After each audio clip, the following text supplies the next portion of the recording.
A poor nurse was forced to marry a sick millionaire. But what happened next stunned everyone. Hello everyone. Before we begin today's story, I have a small favor to ask. Please hit subscribe and turn on the notification bell so you never miss our channel's new videos.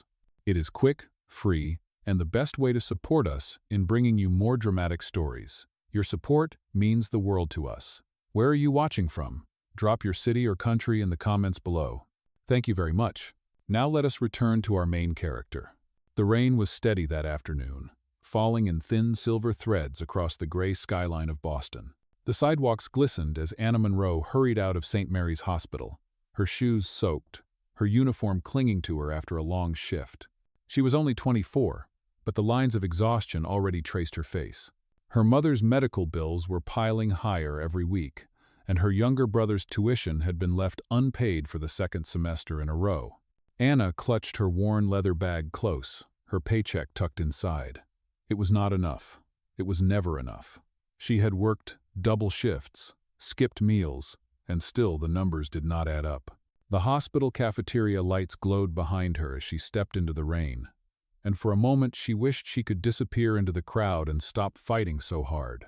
That night, when she returned to the small rented apartment she shared with her mother, she found an envelope slipped under the door. Inside was a crisp business card embossed with silver letters. Harrison & Cole, attorneys at law. Beneath it was a note written in perfect calligraphy. Miss Monroe, we request your presence regarding an urgent family matter of Mr. Ethan Carter. 7 o'clock, Brooks Hotel, private suite. Anna frowned. She had never heard of Ethan Carter. Her fingers trembled as she turned the card over again and again. She almost threw it away, certain it was a mistake. But something about the weight of the card and the formality of the words pressed on her. At 6:30 she stood in front of the Brooks Hotel, her nurse's coat still damp from the rain, her heart thudding. The lobby was polished marble, chandeliers sparkling above men and women in tailored suits. She felt small in her second-hand dress, the hem slightly frayed, the shoes scuffed from months of long shifts. She wanted to run, but she remembered her mother's hollow cough echoing in their apartment and forced herself to stay. Upstairs, the suite door opened to reveal a tall man in a dark suit. His expression was sharp, his posture practiced. "Miss Monroe?" he asked. She nodded, stepping inside. Around the table sat two lawyers, their faces grave.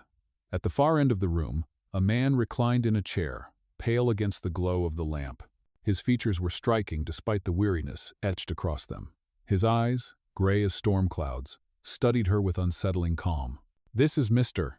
Ethan Carter," one lawyer began, his voice formal. "He is the sole heir of the Carter fortune, though his health has recently declined."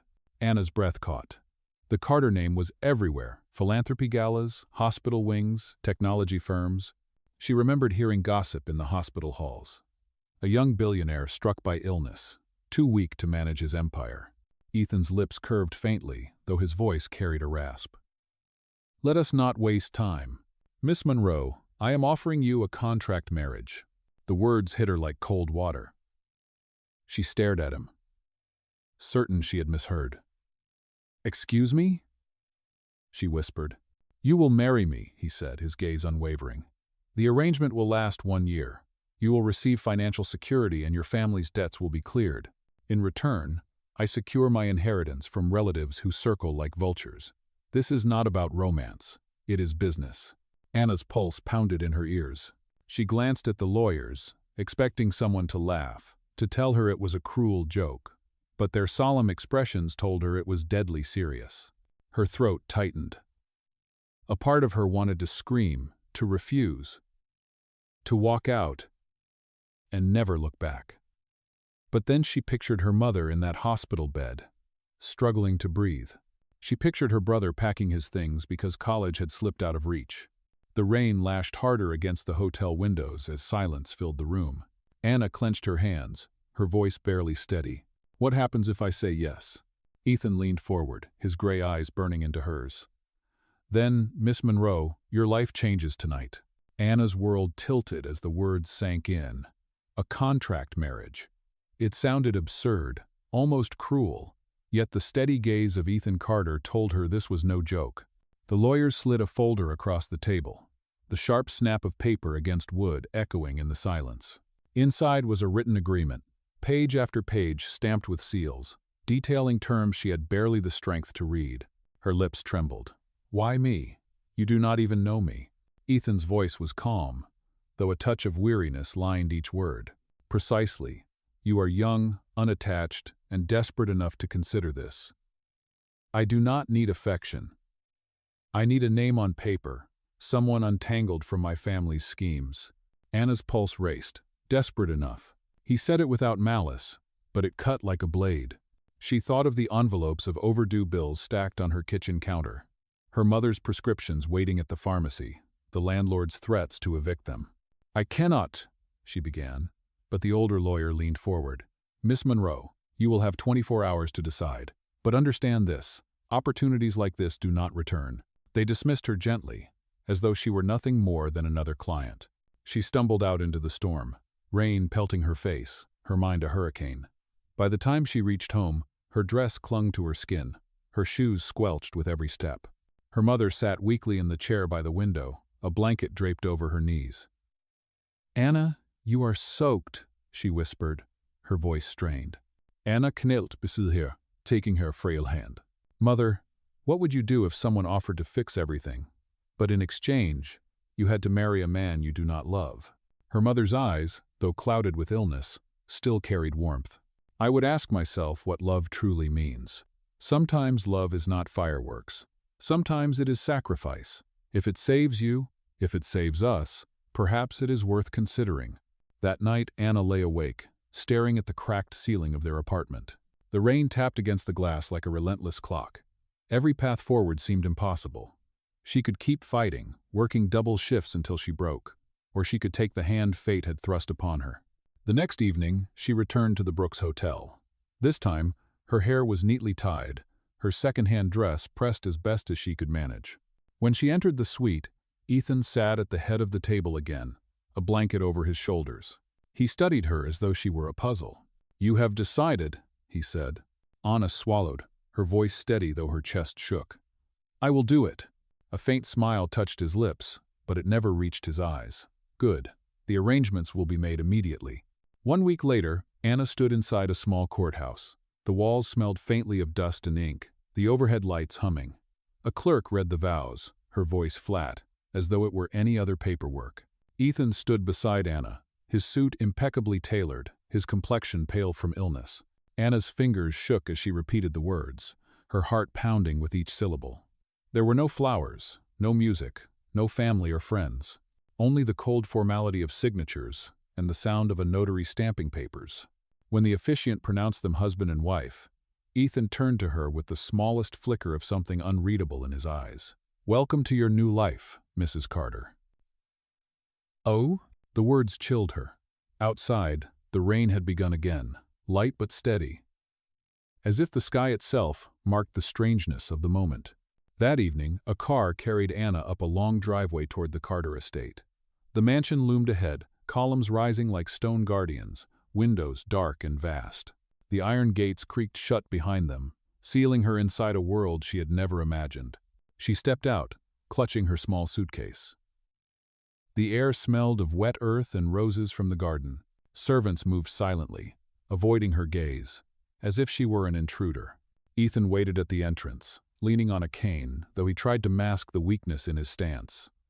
His expression was composed, unreadable. "This is your home now," he said simply, before turning to the butler. "Show her to the east wing." Anna followed, her shoes clicking softly on the marble floor, her heart hollow. She had agreed to the contract, but as the doors closed behind her, she could not shake the feeling that she had just stepped into a cage. The East Wing room was grander than anything Anna had ever seen, yet it felt lifeless. A chandelier sparkled overhead, casting pale light over velvet curtains, and a bed so large it could swallow her whole. She set her small suitcase at the edge of the room, the sound echoing in the silence. That night, she ate dinner at a long mahogany table. Ethan sat at the opposite end, a distance that felt more like a mile than a few yards. The food was rich, far beyond anything she could afford in her old life, but her throat was too tight to swallow. "I trust you are settling in," Ethan said, his tone clipped. cutting into his steak with surgical precision. "This place is enormous," Anna admitted softly. "It feels like I will get lost." "That is not a bad thing," Ethan replied, his gray eyes unreadable. "There are rules, Mrs. Carter. 5 of them. You will respect my privacy. You will attend the required social events by my side. You will not interfere in family or business matters. You will keep this arrangement discreet. And you will remember this marriage is a contract, not a romance." Anna's chest tightened at the cold finality of his words. She nodded, though her hands trembled under the table. "I understand." Days slipped into a rhythm. Each morning, Anna walked through the quiet halls, ignored by the staff who whispered when they thought she was out of earshot. They called her opportunist, gold digger, outsider. She clenched her jaw and kept her head high. Ethan kept to his office or to his medical treatments, often vanishing for hours while doctors came and went. Yet at night, when fatigue overtook him, Anna sometimes caught him wincing from pain, his hand pressed against his chest as though he carried a secret burden deeper than illness. One evening, Anna found him coughing violently in the library. His cane clattered against the floor, and for the first time she rushed to his side without thinking. She held his arm, her voice frantic. "Sit down, let me get water." He looked at her with a mixture of pride and resentment. "You are not my nurse. Do not pity me." "It is not pity," she whispered, her heart pounding. "You are human, and humans need help." For a flicker of a moment, his expression softened, but he quickly masked it with his usual steel. Do not confuse kindness with permission. Later that week, Anna was summoned to attend a family dinner in the grand ballroom. The Carter relatives eyed her like hawks. Whispers drifted down the table, comments about her second-hand dress, her lack of pedigree. A cousin laughed cruelly. "Did you meet her at the hospital cafeteria, Ethan?" Heat flooded Anna's cheeks, but before she could excuse herself, Ethan's fork clattered against the plate. He stood, tall despite his weakened frame. His voice was sharp, carrying across the table. "This woman is my wife, and you will show her respect." The room fell silent. For the first time, Anna saw his defenses shift, even if only slightly. He had chosen to protect her, publicly, against his own family. That night, when they returned to the mansion, she lingered at the doorway of his study. "Thank you," she said softly. Ethan glanced up from his papers, his eyes shadowed but steady. "Do not mistake it for affection. It was necessity." Still, Anna caught the faintest tremor in his voice, as if the line between necessity and feeling was beginning to blur. In her room later, Anna sat by the window, watching rain beat against the glass. For the first time since signing the contract, she allowed herself to wonder if perhaps this cold mansion might hold warmth after all. She pulled her mother's photo from her bag, whispering into the night. "I do not know what I have gotten myself into, but maybe, just maybe, this story is not over yet." The following weeks unfolded like a test Anna had never signed up for. Every day inside the Carter mansion felt like walking a tightrope. The staff continued to treat her with polite contempt, setting down her teacup a little too sharply, averting their eyes as though she were invisible. She told herself she would endure it, because she had no choice. Her mother's medicine depended on it. Ethan remained distant, dividing his hours between business calls and medical appointments. Yet Anna noticed the way he sometimes lingered near her in the hallways, as though drawn despite himself. He never admitted it, but his eyes followed her with a mixture of suspicion and something else he did not want to name. One evening, Anna discovered an invitation resting on her vanity. The words shimmered in gold. "Carter Foundation Gala. Attendance required." Her breath caught. She had never attended an event like this in her life. She imagined the gowns, the cameras, the sharp eyes of socialites ready to shred her apart. When she entered the study to ask Ethan about it, he barely looked up from the papers spread across his desk. "The gala is not optional," he said. "You are my wife. You will be at my side." "I do not belong in that world," Anna whispered. His gray eyes flicked up, cold but steady. "You belong where I say you belong." The words stung, but beneath the harshness she heard something else, a plea for her not to abandon him in public. The night of the gala, Anna stood in front of the mirror, her hands shaking as she smoothed the simple navy gown chosen by the stylist Ethan had hired. It was elegant, but she felt like a child playing dress-up. When she descended the grand staircase, Ethan was waiting at the bottom. His tailored suit masked his frailty, but his sharp gaze softened when it landed on her. "You will do," he murmured, offering his arm. His tone was clipped, yet his hand trembled faintly when she placed hers in his. The gala was a storm of flashing cameras and murmured gossip. Anna felt eyes burning into her from every direction. She held her head high, repeating her mother's words in her mind. Sacrifice is also love. But then the questions began. A journalist leaned forward, microphone sharp as a knife. "Mrs. Carter, what was it like marrying into wealth so suddenly? Did you dream of this your whole life?" Laughter rippled through the crowd. Anna's cheeks burned. She opened her mouth, searching for words, but none came. Then Ethan's voice cut through the room, deep and commanding. "My wife is not a headline. She is not here for your amusement."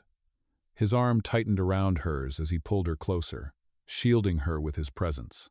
The crowd hushed, whispers scattering like startled birds. For the first time, Anna felt the solid weight of protection from him, and it shook her more than the cruelty of strangers. Later, as the gala ended and the limousine carried them back to the mansion, silence filled the space between them. "Why did you defend me like that?" Anna asked finally, her voice fragile in the dim light.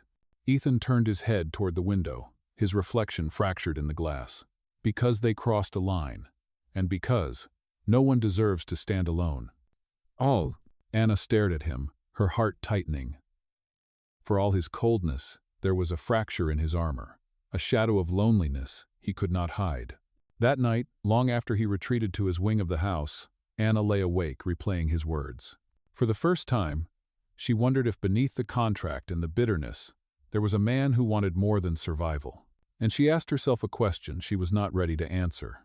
Was she beginning to want more too? The days after the gala carried a strange new weight. Anna noticed a shift in the mansion, subtle but undeniable. The staff no longer whispered quite as openly, their eyes darting away when Ethan entered a room. His defense of her had rippled through the household like a quiet storm. Yet for Anna, the real change was in him. Ethan began to seek her out more often, though he never admitted it aloud.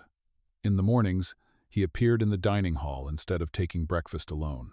At night, he sometimes lingered by the library, watching her read with a glass of tea at her side. The space between them remained formal, but the silence had softened. One evening, Anna found him on the terrace, the moonlight painting his face pale. He leaned heavily on his cane, his breath shallow. "You should not be out here without a coat," she said gently, draping her shawl over his shoulders. He stiffened. "Do not treat me like an invalid." Her gaze did not falter. "Then stop pretending you are not in pain." For the first time, Ethan did not argue. Instead, he lowered himself onto the bench, his eyes fixed on the night sky. "Do you know what they call me in the business pages?" he asked. "The untouchable, cold, calculated, ruthless. They speak as if I am stone, as if I do not bleed." Anna sat beside him, her hands folded in her lap. "Everyone bleeds, even those who try hardest not to show it." His lips curved into the faintest smile, though it faded quickly. "You should not waste kindness on me." "It is not a waste," she said softly. That moment lingered in Anna's mind long after she returned to her room. For all his walls, Ethan Carter was a man who had been left alone too long. The turning point came late one night when Anna was awakened by the sound of something crashing down the hall. She rushed out to find Ethan collapsed in his study, the cane overturned, books scattered across the floor. His breathing was ragged, his face drained of color. "Ethan!" she cried, kneeling beside him. She pressed her hand to his chest, feeling the frantic hammer of his heartbeat. "Stay with me, please." His eyelids fluttered, his voice barely a whisper. "Why do you care? You gain nothing if I live or die." Tears stung her eyes as she held his hand. "Because you are not just a contract, you are a man, and whether you like it or not, you matter."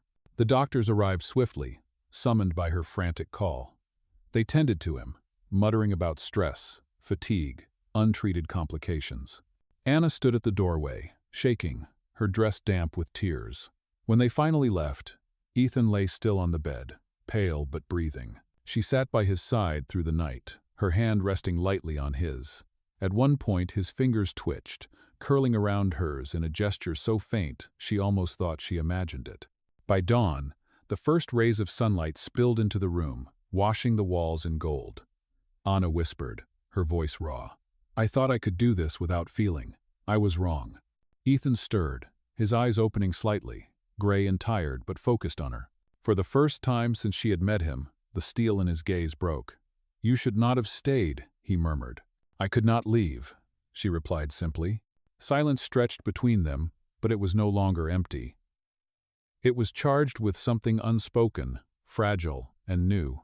That morning, as the mansion awoke and servants bustled quietly through the halls, Anna realized the lines of their contract were beginning to blur, and she no longer knew if she feared it or welcomed it.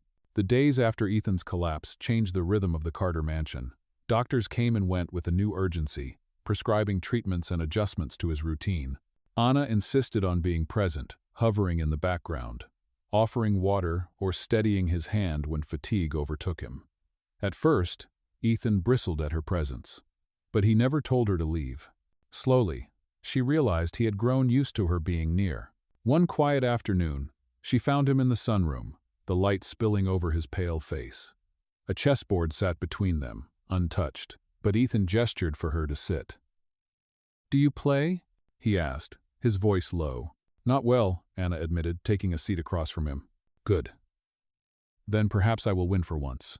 The remark startled her into laughter, and to her surprise, he smiled faintly. The game stretched into an hour, punctuated by her hesitant moves and his dry comments. For the first time, their conversation was not about rules or obligations, but about ordinary things. Anna told him stories of nursing school, of nights spent studying by candlelight when the electricity had been shut off. Ethan listened quietly, his eyes softening in ways that unsettled her heart. Later that evening, as Anna walked past his study, she overheard raised voices. She paused by the door, her breath catching. Inside, Ethan's uncle stood opposite him, voice sharp with disdain.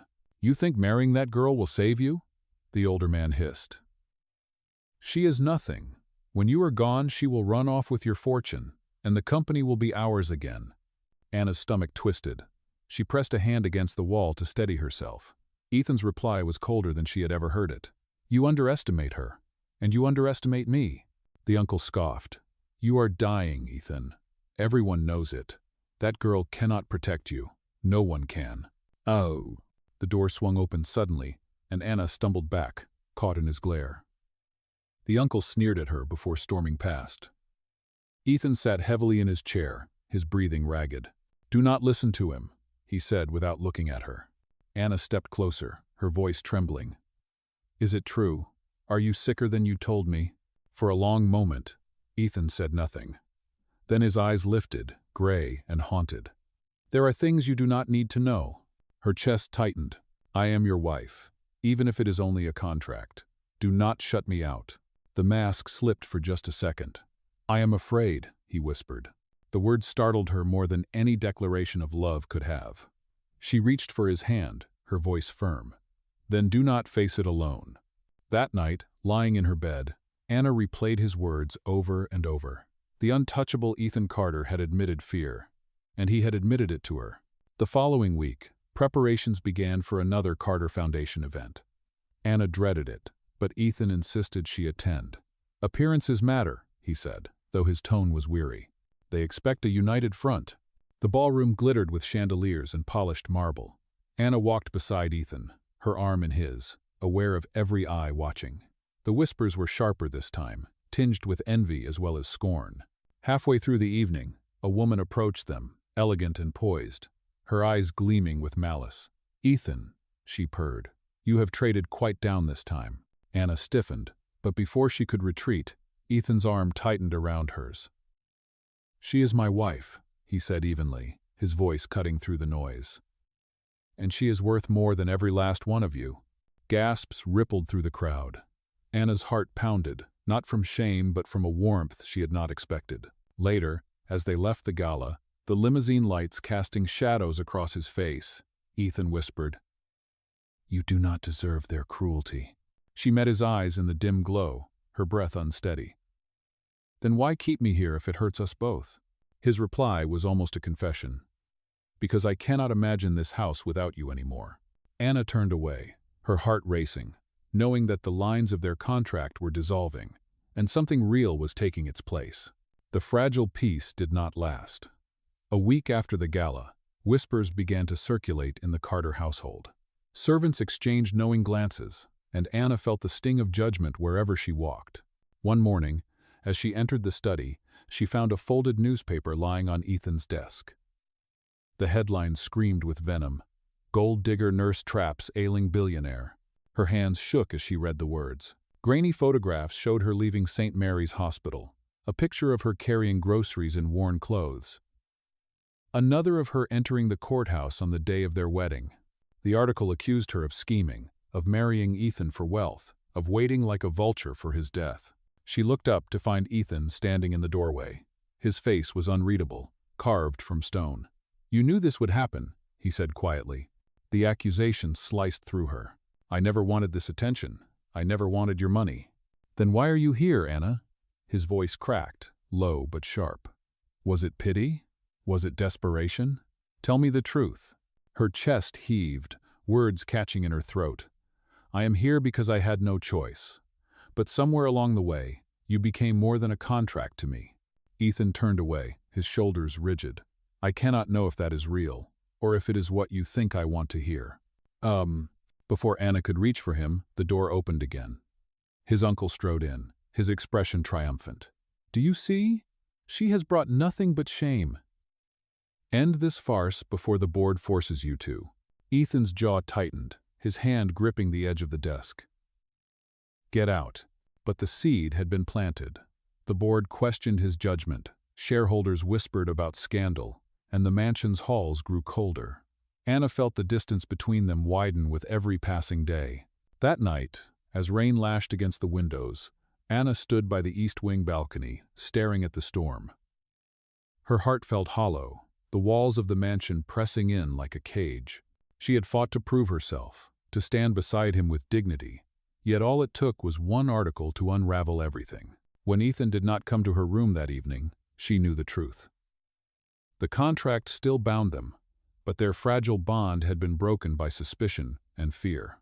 And as she lay awake, staring into the darkness, Anna whispered to herself, "Maybe I was a fool to think love could grow in a house built on secrets." Anna's world unraveled in silence. Ethan withdrew into himself, burying his days in the study and his nights behind closed doors. The mansion felt colder than ever. Every chandelier and marble hall a reminder of the distance growing between them. The words from the newspaper followed her like shadows. Gold digger. Opportunist. Fraud. But Anna knew the truth was more dangerous than gossip. Something about the uncle's triumphant smirk lingered in her mind. She remembered overhearing his conversation weeks before, the way he spoke of Ethan's illness as though it were a weapon. And now, with Ethan weaker than ever, the suspicion clawed at her. One morning, Anna slipped into the records room attached to the estate's clinic. She dug through medical files, treatments, prescriptions. Her hands froze on a page. Several dosages had been altered without Ethan's knowledge. Medication meant to stabilize him had been increased to a level that would only worsen his condition. Her heart pounded. This was no accident. Someone was deliberately keeping Ethan ill. That evening, she confronted the family physician in hushed tones. "These files are falsified," she whispered, holding the papers in her trembling hands. "Who signed off on these changes?" The doctor paled but refused to meet her gaze. "Ask the board," he muttered, retreating quickly. Anna knew what that meant. The uncle was behind it, and the motive was clear. If Ethan grew weaker, if he died, control of the Carter empire would slip easily into his grasp. Fueled by fear and anger, Anna gathered the documents and stormed into the study. Ethan looked up from his desk, his eyes hollow. "What now?" he asked bitterly. She laid the papers before him, her voice shaking. "You are not sick because of fate. You are sick because someone wants you that way. Your uncle has been tampering with your medication." Ethan stared at the pages, his face draining of color. For a long moment, silence filled the room, broken only by the ticking of the grandfather clock. Then his hands curled into fists. "All this time," he whispered, "I thought my body was betraying me. It was him." Anna leaned forward, her eyes fierce. "We cannot let him win. You have to fight, Ethan, not just for yourself, for us." Or, for the first time in weeks, something shifted in his gaze. The cold distance cracked, revealing a spark of determination she had not seen before. He looked at her as though seeing her for the first time again, not as a stranger bound by contract, but as someone who had chosen to stand by him when the world turned away. "Then we fight," he said. In that moment, Anna knew the tide had turned. The contract no longer defined them. What bound them now was truth, and a fragile but undeniable love. The next board meeting was held in the towering Carter headquarters, a room of polished glass walls and sharp suits. Anna walked in beside Ethan, her heart pounding, the damning medical files clutched tightly in her hand. Whispers rippled through the crowd of shareholders as they saw her, the so-called outsider, daring to stand in their circle. Ethan's uncle rose from his seat at the long table, his smile smug. "Finally," he sneered. "Perhaps we can put an end to this charade. The girl has shamed this family long enough."